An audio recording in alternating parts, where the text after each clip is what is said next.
Welcome students. अब हम अपना नेक्स्ट टॉपिक स्टार्ट करेंगे, डिमांड फंक्शन। अभी तक हमने पढ़ा what is demand, demand schedule and demand curve. Next topic अब हमारा आया है डिमांड फंक्शन। डिमांड फंक्शन क्या होता है?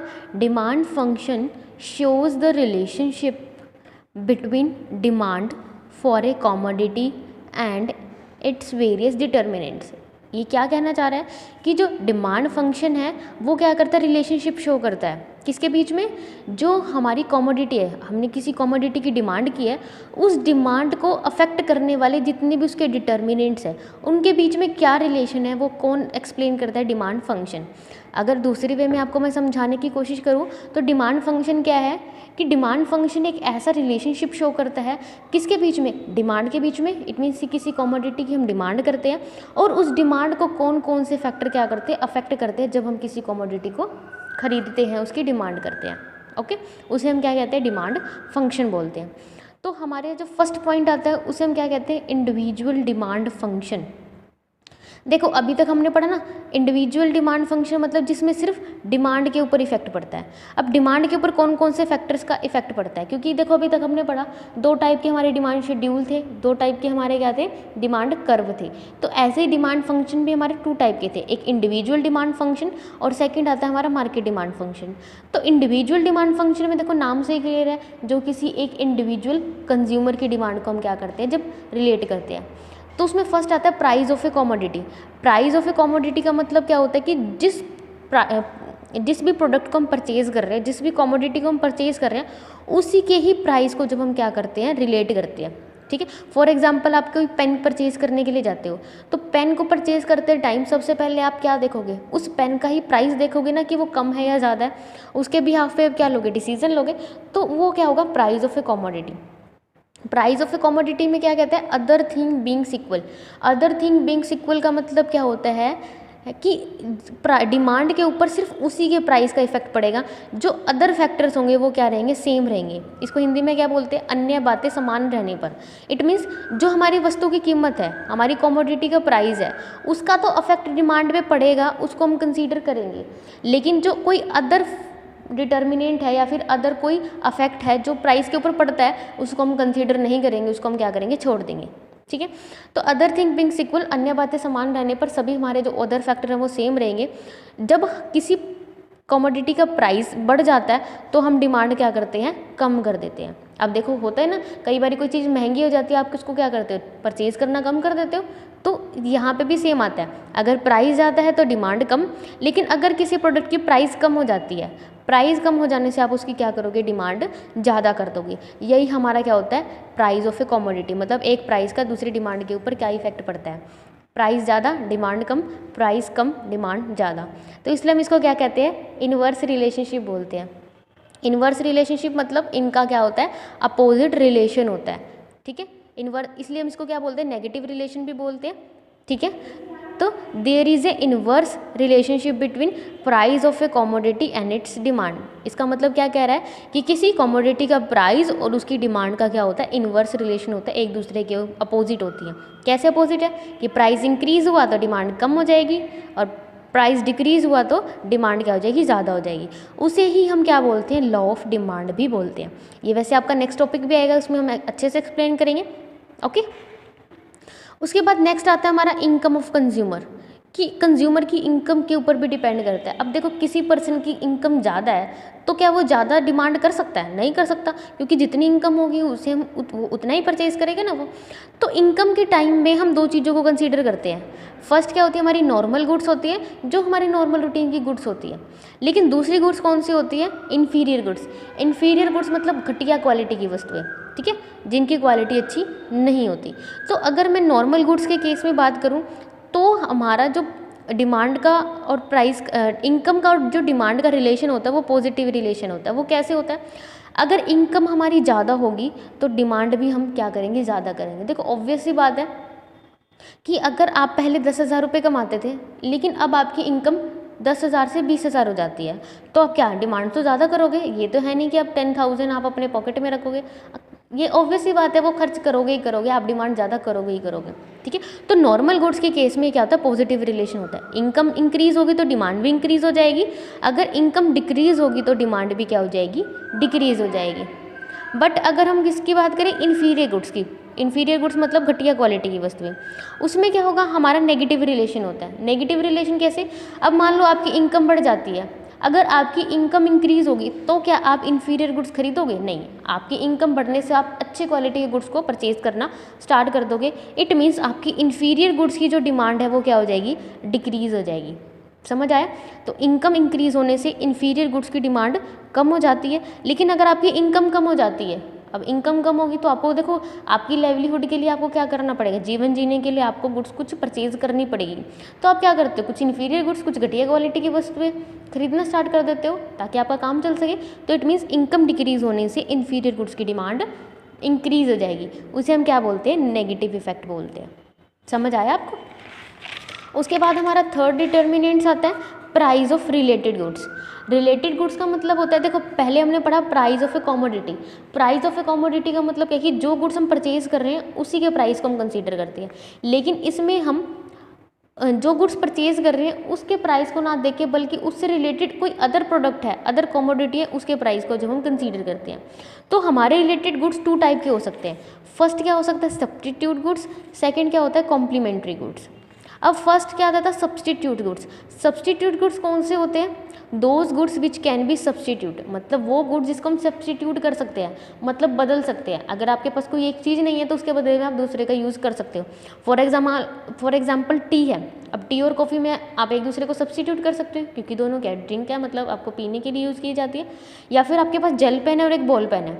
अब फॉर एग्जाम्पल आपको बॉल पेन आपका महंगा हो जाता है तो आप क्या करोगे, जेल पेन परचेज करोगे। अगर जेल पेन महंगा आएगा, उसकी प्राइस ज़्यादा हो जाएगी, आप क्या करोगे, बॉल पेन लेना स्टार्ट कर दोगे ना। तो इट मीन्स ये क्या है, सब्स्टिट्यूट गुड्स है कि हम एक को छोड़ के दूसरी को गुड्स परचेज कर सकते हैं, ठीक है। तो अगर मैं सब्स्टिट्यूट गुड्स की बात कहूँ तो उसमें हमारा क्या होता है, पॉजिटिव रिलेशन होता है। पॉजिटिव रिलेशन कैसे होगा, फॉर एग्जाम्पल जेल पेन के प्राइस इंक्रीज हो जाते हैं तो क्या आप जेल पेन और खरीदोगे, नहीं। आप किसको खरीदना स्टार्ट कर दोगे, बॉल पेन को खरीदना स्टार्ट कर दोगे।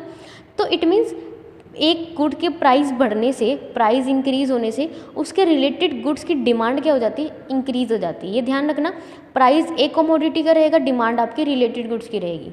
समझ आया कि जेल पेन आपका क्या हुआ, उसकी प्राइस इंक्रीज हो जाते हैं तो बॉल पेन की प्राइस क्या हो जाएंगी, बॉल पेन की डिमांड भी इंक्रीज हो जाएगी, ठीक है। लेकिन अगर जेल पेन के प्राइस डिक्रीज हो जाते हैं, आपको मान लो पसंद है जेल पेन यूज़ करना, पहले प्राइस ज़्यादा होने की वजह से आपने बॉल पेन डिमांड करना स्टार्ट किया। लेकिन अगर जेल पेन क्या हुआ, डिक्रीज़ हो जाता है, उसके प्राइस डिक्रीज़ हो जाते हैं, तो आप क्या करोगे, क्या बॉल पेन परचेज करोगे, नहीं करोगे ना। तो उसकी डिमांड क्या हो जाएगी, कम हो जाएगी। तो ये क्या हो गया, पॉजिटिव इफेक्ट हो गया। मैंने आपको बताया था पॉजिटिव और नेगेटिव इफेक्ट, अगर सेम डायरेक्शन है तो उसको हम पॉजिटिव इफेक्ट बोलते हैं, अगर अपोजिट डायरेक्शन है तो उसे हम क्या बोलते हैं, नेगेटिव इफेक्ट बोलते हैं, ठीक है। उसके बाद है complementary goods. Complementary goods Hindi में हम क्या बोलते हैं, पूरक वस्तुएं, जो एक दूसरे की यूज़ को क्या करती है, कंप्लीट करती है। इट मीन्स अगर हमने एक प्रोडक्ट की डिमांड की है तो दूसरे की भी हमें करनी पड़ेगी, ठीक है। जैसे कार और पेट्रोल है, अगर आप कार पेट्रोल करते हो, अगर आप कार परचेज़ करते हो तो आपको पेट्रोल तो परचेज़ करना पड़ेगा क्योंकि पेट्रोल के बिना कार नहीं चल सकती। तो ये एक दूसरे की क्या है, कम्प्लीमेंट्री गुड्स हैं, पूरक वस्तुएं हैं, ठीक है। तो कॉम्प्लीमेंट्री गुड्स कौन से होते हैं, which complete demand for each other, तो एक दूसरे की डिमांड को क्या करती है, कंप्लीट करती है। तो इनका जो रिलेशन होता है वो क्या होता है, हमारा नेगेटिव रिलेशन होता है। नेगेटिव रिलेशन कैसे होता है, अगर कार के प्राइस इंक्रीज हो जाएंगे तो क्या आप अगर मान लो फॉर एग्जांपल मैं अगर इन दोनों को रिलेशन पेट्रोल से करती हूँ तो इट मीन्स अगर पेट्रोल ज़्यादा महंगा हो जाता है, पेट्रोल के प्राइसेस बढ़ जाते हैं, तो धीरे धीरे आप क्या करोगे, क्या आप नई कार लेने के बारे में सोचोगे, नहीं सोचोगे। मतलब कार की डिमांड को आप क्या कर दोगे, कम कर दोगे। लेकिन अगर पेट्रोल के प्राइसेस कम हो जाते हैं तो आप क्या करोगे, कार की डिमांड करना ज़्यादा स्टार्ट कर दोगे। समझ आया। या फिर अपोजिट देखें, अगर कार के प्राइसेस बढ़ जाते हैं तो पेट्रोल की डिमांड भी क्या हो जाएगी, कम हो जाएगी, क्योंकि आप कार नहीं परचेज करोगे। ऐसे ही अगर कार के प्राइसेस कम हो जाएंगे तो पेट्रोल की डिमांड क्या हो जाएगी, इंक्रीज हो जाएगी। समझ आया। तो इस मीन्स इनका क्या है, अपोजिट रिलेशन आ रहा है, तो इसको हम क्या कहेंगे, इन कॉम्प्लीमेंट्री गुड्स के केस में जो डिमांड का इफेक्ट है वो क्या होता है, नेगेटिव होता है। समझ आया सबको दोनों सिचुएशंस। उसके बाद हमारा नेक्स्ट डिटर्मिनेंट्स आता है टेस्ट एंड प्रेफरेंसेस। टेस्ट का मतलब होता है कि हमें क्या पसंद है, हम किसको प्रेफरेंस देते हैं, प्राथमिकता देते हैं। अगर हम किसी भी प्रोडक्ट को टेस्ट एंड प्रेफरेंसेस हमारी ज़्यादा है, मतलब कोई ऐसी चीज़ है जो हमें बहुत ज़्यादा पसंद है, तो अगर उसके प्राइसेस बढ़े या घटे आपके कोई इफेक्ट नहीं पड़ेगा, आप उसकी डिमांड ज़्यादा करोगे ही करोगे।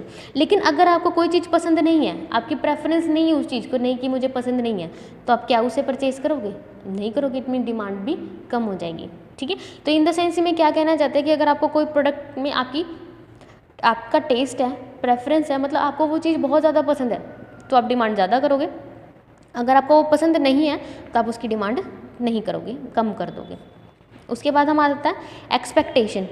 एक्सपेक्टेशन का मतलब यहाँ पे क्या होता है, देखो एक्सपेक्टेशन मतलब हम फ्यूचर में क्या सोचते हैं, क्या होने वाला है। ठीक है, तो एक्सपेक्टेशन हमारे किससे रिलेटेड होती है, फ्यूचर प्राइस से रिलेटेड होती है कि फ्यूचर में हमारे प्रोडक्ट का प्राइस कम होने वाला है या फिर ज़्यादा होने वाला है। तो अगर आपकी एक्सपेक्टेशन ये है कि फ्यूचर में प्राइस ज़्यादा होने वाला है, तो आप एट प्रेजेंट करंट में डिमांड क्या करोगे, ज़्यादा करोगे। समझ आया? यहाँ पे एक्सपेक्टेशन क्या देखनी है, फ्यूचर प्राइस की देखनी है, लेकिन डिमांड हमें करंट सिचुएशन की देखनी है। अगर आपको ये लगता है कि नहीं फ्यूचर में तो बहुत ज़्यादा महंगे होने वाला है कोई प्रोडक्ट, तो आप डिमांड उसकी आज ही कर लेते हो, आप उसको स्टोर करना स्टार्ट कर देते हो, तो इट मीन्स ये हमारा क्या होता है, पॉजिटिव रिलेशन होता है। लेकिन अगर आपको फ्यूचर में क्या लगता है कि उसके तो प्राइजेस कम होने वाले हैं, तो क्या उसे आज आप परचेज़ करोगे? आप क्या सोचते हो, कोई बात नहीं, फ्यूचर में जब प्राइजेस कम हो जाएंगे तभी हम उसको परचेज़ कर लेंगे, तो इट मीन्स आपकी डिमांड क्या हो जाएगी, कम हो जाएगी। तो इट मीन्स यहाँ पे एक्सपेक्टेशन का डिमांड से क्या होता है, पॉजिटिव रिलेशन होता है। समझ आए? उसके बाद हमारा नेक्स्ट आता है मार्केट डिमांड फंक्शन, कि मार्केट डिमांड फंक्शन का क्या कौन कौन से डिटर्मिनेंट्स है। इट मीन्स मैंने आपको स्टार्टिंग में ही बताया, मार्केट डिमांड का मतलब जब हम पूरी मार्केट को देखते हैं, मतलब ग्रुप ऑफ कंज्यूमर्स को कंसीडर करते हैं कि वो कैसे डिमांड करते हैं। तो इसका फर्स्ट क्या आता है, पॉपुलेशन। अब देखो नॉर्मल सी बात है, अगर पॉपुलेशन ज़्यादा होगी तो वो डिमांड भी क्या करेंगे, ज़्यादा करेंगे ना। समझ आया कि लेकिन अगर पॉपुलेशन कम है तो वहाँ पे डिमांड भी कम होगी। फॉर एग्जांपल अगर इंडिया की पॉपुलेशन देखिए बहुत ज़्यादा है तो वहाँ पे डिमांड भी ज़्यादा हो गई। लेकिन अगर हम किसी दूसरी कंट्री की बात करें, मान लिया हम जापान की बात करें, जापान में पॉपुलेशन कम होगी, तो पॉपुलेशन कम होने से वहाँ पे ओवरऑल डिमांड भी कम होगी, जितने लोग होंगे उतनी डिमांड करेंगे। तो इसका क्या होता है, पॉजिटिव इफेक्ट होता है। उसके बाद है गवर्नमेंट पॉलिसीज़। देखो गवर्नमेंट की पॉलिसीज़ किससे रिलेटेड होती हैं, गवर्नमेंट क्या करती है, टैक्स वगैरह इम्पोज करती है, मतलब कर लगाती है, टैक्स इम्पोज करती है। तो अगर आपका टैक्स, अगर गवर्नमेंट क्या करती है, टैक्स इंक्रीज़ कर देती है, टैक्स इंक्रीज़ करने से क्या होगा, प्रोडक्ट के प्राइस बढ़ जाएंगे, तो आप क्या करोगे, डिमांड कम करोगे। ठीक है, लेकिन अगर टैक्स कम हो जाएंगे, टैक्स कम होने से क्या हो जाते हैं, ओवरऑल प्राइसेस भी कम हो जाएंगे, तो आप डिमांड करना ज़्यादा स्टार्ट कर दोगे। ठीक है, या फिर हम ये लगा सकते हैं कि अगर गवर्नमेंट की पॉलिसी हमारे लिए क्या है, गवर्नमेंट की पॉलिसी हमारे लिए अनफेवरेबल है, मतलब वो ज़्यादा हमसे हमारे ऊपर टैक्सेस वगैरह लगाती है, तो हम डिमांड कम करेंगे। ठीक है, या फिर गवर्नमेंट क्या चाहती है कि नहीं मुझे तो डिमांड को क्या करना है, ज़्यादा करना है, तो अगर डिमांड को ज़्यादा करना है तो वो टैक्स को कम कर देती है। अगर उसका ये लगता है कि नहीं मार्केट में डिमांड क्या है, हमें कम करनी नहीं चाहिए, बहुत ज़्यादा है, तो उसके लिए वो टैक्स रेट को इंक्रीज़ कर देती है। समझ आया? उसके बाद है क्लाइमेट एंड सीज़न, कि हमारे जब हम डिमांड कर रहे हैं उस टाइम क्लाइमेट क्या है या फिर सीज़न क्या है। देखो अगर हम आइसक्रीम की बात करें तो आइसक्रीम की डिमांड समर में ज़्यादा होगी कि विंटर में ज़्यादा होगी, समर में ज़्यादा होगी। देखो ये नहीं कह सकते कि मैं विंटर में ज़ीरो होगी, कुछ लोग खाते हैं, लेकिन समर में क्या होगी, एज़ कंपैरेटिवली टू विंटर्स की ज़्यादा होगी ना। तो सीज़न के ऊपर भी डिपेंड करता है कि हम कौन से सीज़न में हैं और वो प्रोडक्ट क्या है। अब जैसे वुलन के क्लोथ्स हैं, वुलन के क्लोथ्स की विंटर में ज़्यादा होगी, समर्स में नहीं होगी उसकी डिमांड। तो हमारे इट मीन्स सीज़न के ऊपर, हमारे क्लाइमेट के ऊपर डिपेंड करता है कि हमारी डिमांड क्या होगी। उसके बाद नेक्स्ट पॉइंट आता है हमारा डिस्ट्रीब्यूशन ऑफ इनकम। इनकम का डिस्ट्रीब्यूशन कैसा है, डिस्ट्रीब्यूशन का मतलब कितने लोग पुअर है, कितने लोग रिच हैं। अगर हमारा इनकम इक्वली डिस्ट्रीब्यूट है, इक्वली डिस्ट्रीब्यूट होने का मतलब सब बराबर है, ना कोई रिच है ना ही कोई पुअर है, ठीक है, तो वहाँ पे डिमांड के ऊपर कोई फ़र्क नहीं पड़ेगा, वहाँ पे सेम रहेगी। तो सभी लोग क्या करेंगे, ज़्यादा से ज़्यादा डिमांड करेंगे, तो मोर डिमांड होगी। लेकिन अगर नॉट इक्वली डिस्ट्रीब्यूटेड, मतलब इक्वली डिस्ट्रीब्यूट नहीं है, इक्वली डिस्ट्रीब्यूट मतलब कुछ पर्सन्स जो ऐसे हैं जो बहुत ज़्यादा रिच हैं और कुछ पर्सन्स ऐसे हैं जो बहुत ज़्यादा पुअर हैं, उस टाइम डिमांड होगी हमारी कम। वो डिमांड कम कैसे होगी, अब देखो जो पर्सन पुअर हैं, ठीक है, नंबर ऑफ़ पुअर पर्सन्स हमारे ज़्यादा है, लेकिन नंबर ऑफ़ पर्सन ज़्यादा है, लेकिन वो इतने ज़्यादा गरीब हैं कि वो कुछ परचेज़ नहीं कर पाएंगे, तो इट मीन्स वो डिमांड क्या करेंगे, कम करेंगे। लेकिन जो नंबर ऑफ़ पर्सन्स है रिच पर्सन है, नंबर ऑफ रिच पर्सन हमारे क्या हैं, कम है। अगर नंबर ऑफ रिच पर्सन अमीर कम है तो जितनी डिमांड वो ज़्यादा इंक्रीज़ करेंगे, लेकिन कुछ पर्सनस की डिमांड पूरी मार्केट की डिमांड को इंक्रीज़ नहीं अफेक्ट नहीं कर पाएगी, इसलिए हमारा कोई इफेक्ट नहीं पड़ेगा। इसलिए हम क्या कह सकते हैं कि अगर इक्वली डिस्ट्रीब्यूटेड नहीं है तो लेस डिमांड होगी, अगर इक्वली डिस्ट्रीब्यूटेड है सभी लोग डिमांड करेंगे तो हमारी डिमांड क्या हो जाएगी, ज़्यादा हो जाएगी। आपको समझ में आया?